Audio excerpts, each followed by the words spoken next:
Hello my friends, how are you all? Hope all will be fine and doing very awesome trading. Today I'm gonna show you spike trading strategy. Boom and crush 501,000.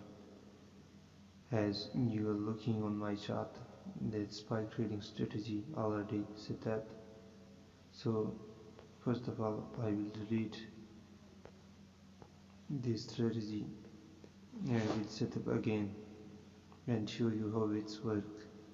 And kindly, before asking question, please, it's my request, my humble request, please first watch our video complete from start to end. You will understand all points cause I share and complete video and describe all things, all points. Okay, so if any point missing, feel free ask me.